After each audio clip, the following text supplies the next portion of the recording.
Uppal MLA Bethi Subhash Reddy గారు 3 రోజులుగా మరి పాదయాత్ర చేస్తున్నారు మల్లాపూర్ డివిజన్లో. మరి 3 రోజులు కూడా వినట్టున్నటువంటి వాసుదేవ్ గౌడ్, తండ వాసుదేవ్ గౌడ్ గారు కూడా మరి సమస్యల గురించి వారికి ఏమైనా పెట్టారు, ప్రజల నుంచి ఎలా స్పందనస్తున్నారు వారు మాట. నమస్తే అండి. సో 3 రోజులుగా నిన్న మొన్న ఈరోజు ముగింపు కూడా పెట్టారు. ఎలా అనిపిస్తుంది, ప్రజలు ఏం చెప్తారు? ఎమ్మెల్యే ప్రజల నుంచి మంచి స్పందన ఉంది. ఎక్కడ ఏం ప్రాబ్లమ్స్ లేవు, కానీ చిన్న చిన్న డ్రైనేజ్ ప్రాబ్లమ్స్ మాత్రమే ఉన్నాయి. ఇంకా ముందు ఉన్న రోజుల్లో అవి కూడా చేస్తామని చెప్పడం జరిగింది. స్పందన అంటే జనాలు కూడా బాగా, మీ కార్యకర్తలు కూడా భారీ ఎత్తున తెలియజేస్తారు. సో వాళ్ళు ప్రజలను చూసినట్టయితే ఏమనిపిస్తుంది? మరి పబ్లిక్ స్పందన కూడా చాలా బాగుంది. అందరూ బాగానే కలిసి ఇన్ని రోజులు 3 రోజులుగా మేము ఒక కాలనీ నుంచి ఒక కాలనీ చేసుకుంటే రావడం జరుగుతుంది. మీరు కూడా ఉన్నారు 3 రోజులుగా, ఏ కాలనీలు తిరిగారు, ఇంకేమన్నా మిగిలి ఉన్నాయా?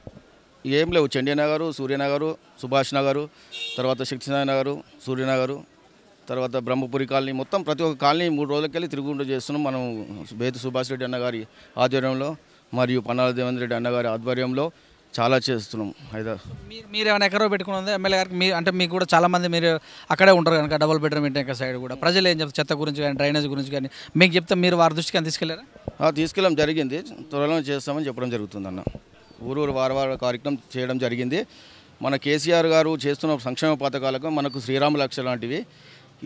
ఇంత ముందుకు రోడ్లు కానీ ఇవి కానీ ఏదో విధంగా ఉండేటివి. ఇప్పుడు మెరుగైన రోడ్లు, మెరుగైన సదుపాయం, మెరుగైన కరెంటు, 24 గంటలు రైతులకు 24 గంటల కరెంటు ఇవ్వడం కానీ చాలా బాగా చేస్తున్నారు. కేసీఆర్ పింఛన్స్, రైతు బంధు, దళిత బంధు ప్రతిదీ బాగానే చేస్తున్నారు. హాస్టల్లో సన్నబియ్యము, స్కూళ్ళల్లో. ఇంతకుముందుకు తెలంగాణ రాష్ట్రం వచ్చినట్లయితే తెలంగాణలో అసలు కరెంటే ఉండదనే పరిస్థితులు చెప్పిన ఆనాటి పాలకులు ఇవాళ తెలంగాణ పరిస్థితి వస్తే తెలంగాణ వచ్చిన తర్వాత ఎట్లుంది, తెలంగాణ రాకముందుకు ఎంత ఆనాడు 60 ఏళ్ళు వాళ్ళు చేసిర్రు. ఆ రోజు ఎట్లుంది, ఈ రోజు ఎట్లుంది? కరెంటు అసలు నక్సలిజం పెరిగిపోతుందని చెప్పారు. అసలు తెలంగాణ అంతా ఆగమవుతుంది, తెలంగాణ అసలు ఏముండదు, అసలు కరెంటు ఉండదు, చీకటిమయమవుతుందని చెప్పడం జరిగింది. అలాంటి పరిస్థితులు లేవు. నక్సలిజాన్ని పూర్తిగా కొంచెం వాళ్ళకు ఏదో ఉపాధి చేసుకుంటా వాళ్ళకు చేయడం జరిగింది. ఇప్పుడు ఎట్లుంది పరిస్థితి? అప్పుడు కూడా ప్రతి వాళ్ళు ఇంటికి 2-3 నక్సలైట్లు ఉండేవాళ్ళు.